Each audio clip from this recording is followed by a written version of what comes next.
It is Sunday, so you know what that means.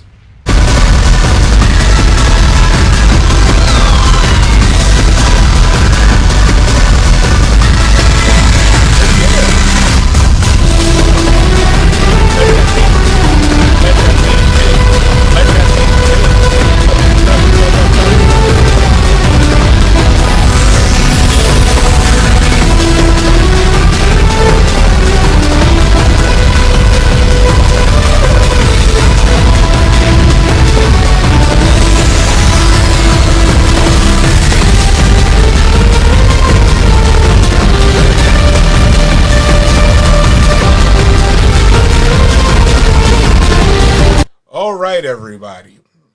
Sorry about that intro. I was just feeling it, Wrestle Kingdom, our annual kickoff to what I believe is the best 4 months of wrestling throughout the year. Basically, after Wrestle Kingdom, you have the Royal Rumble, and then after that, you're led into the road to WrestleMania. So many pay per views that happen in between January and May that basically makes me happy as a wrestling fan. Knowing that we had a tough 2020, we definitely need all these pay per views to deliver. Hi, I am Marcos, aka the Sunset Kid. If you look down, you'll see my graphic come across. Boom, and there it is. So, today we're going to be discussing Wrestle Kingdom 15, taking place night one on January the 4th, 2021. I am recording this about 6 hours before the pay per view airs because I decided to give the world my predictions. I know you're saying to yourself, well, everybody's doing this. You know what? I had some time. I said, let me get this out of the way. I was going to try to make it fun, but I decided to go solo this time around. Okay, kicking off night one, as far as we know, based on the match card, it is going to be the Wrestle Kingdom Rambo, aka Rumble, aka King of Pro Wrestling Cup, over the top Rumble. So basically, we're going to have about 20 participants. Basically, all the names that were left off the main card are going to be participating for the opportunity to be one of four participants in a four-way match that's actually going to take place tomorrow.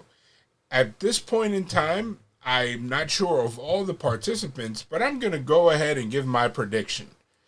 I believe that Toriano is going to not only be a Final Four contestant, but he's also going to win tomorrow's proposed four-way match. So look out for that as New Japan gives us what basically is a 24/7 championship with a little bit more seriousness. I myself am looking forward to seeing what exactly is going to happen. This is a great match to kick off the card, and it'll go right into get the crowd going, as I assume the fans from the Tokyo Dome are very excited for this evening. Next match that we have on the card is the Best of Super Junior winner, Hiromu Takahashi, versus the Super J Cup winner, El Phantasmo. Now, El Phantasmo repeated in winning the Super J Cup both years in a row. And of course, Hiromu Takahashi is our Super Junior, Best of Super Junior champion.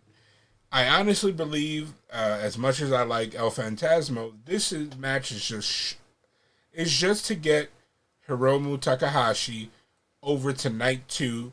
Well, he will actually vie for this the IWGP Junior Heavyweight belt, which I think at the end of both nights, the Time Bomb will be holding over his head, and he'll kick off the year that he needed to have in 2020.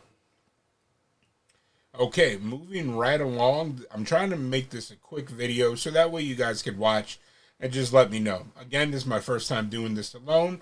Hopefully, this is something you guys want to see in the future.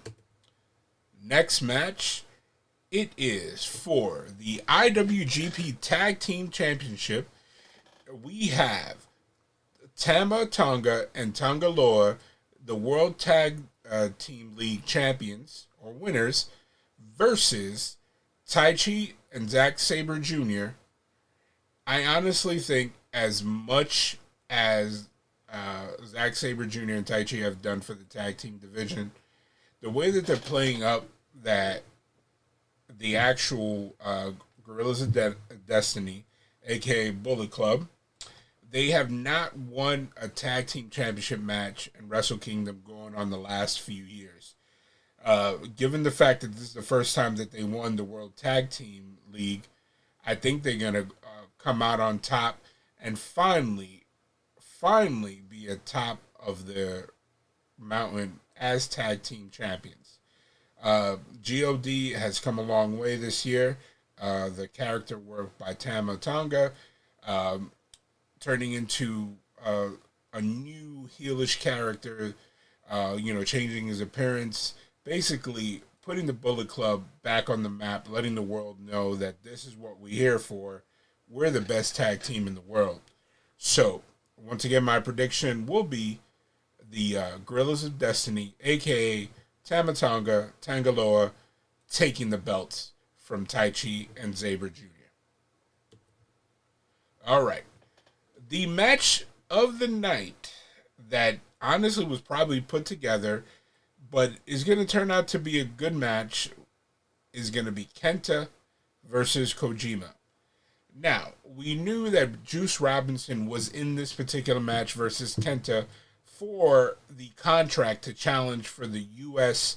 heavyweight belt, the IWGP U.S. heavyweight belt, but unfortunately, due to injury, Juice Robinson had to be pulled out. I think they're going to go straight business here. Kenta's going to win because ultimately Kenta will have that classic matchup that I think he will have with John Mox once he's able to appear. Fingers crossed is going to be sometime this weekend. But who knows? With the COVID protocols and everything going on and his commitments with AEW and family now, it's a tough call. But I'm excited to see what happens. Kenta goes over. We get an exciting match in which hopefully they'll basically have Kojima get his offense in, be a showcase for him for those that don't know his style on this in this type of setting. But Kenta definitely needs this win. There's no reason why he should lose this bout. Okay, we got Tanahashi in a weird spot. No title matches, no rivalry, tag matches, nothing. Tanahashi is not going for gold this year. But I honestly think this one I'm on the fence for because the Great Okan has been on a tear. And he needs, in order for the Empire to continue being a top faction and be a player in 2021, I honestly make a case for Great Okan to go over on Tanahashi. But this is New Japan and this is Wrestle Kingdom. I think the way Tanahashi has been presented as of late in 2020 during the COVID break, I think Tana deserves a win here. Just as an individual, not sure if it'll make sense character storyline wise. But twisting my arm to make a prediction here, I say Tana takes it because at the end of the day, this is Tanahashi, the ace. Moving on to the next match, we have Okada versus Ospreay. Basically, Will Ospreay has now become the leader of his own faction empire. And I think hands down, Ospreay needs to win. In order to establish him not only as a heavyweight contender, but also as an individual that is now going to be seen as the same tier as an Okada, as an Naito, as an Ibushi. He needs this win here. I honestly don't know how New Japan is going to book this. If they're smart, which I think they are, they're going to go with Ospreay winning this, even if it's on shenanigans. I honestly think that this match is going to steal the show tonight. I have my hopes up for this match.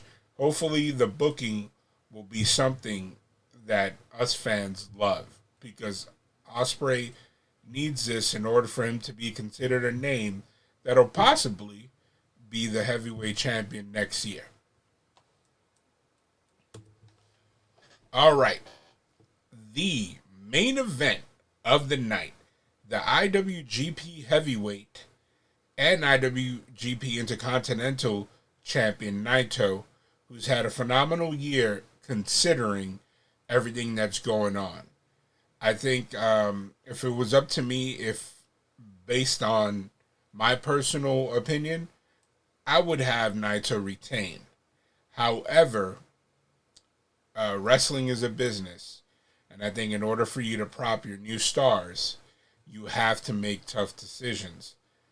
I see Kota Ibushi walking out as double champion and ending the night completing the mission that he set out to when he re-signed with New Japan a couple of years back, and that's becoming their face, at least at the end of night one.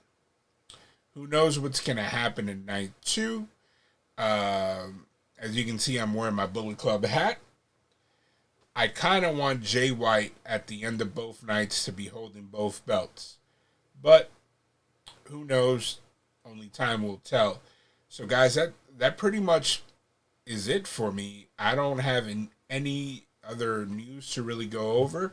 Hopefully, you guys like this. I'll try to do this more often.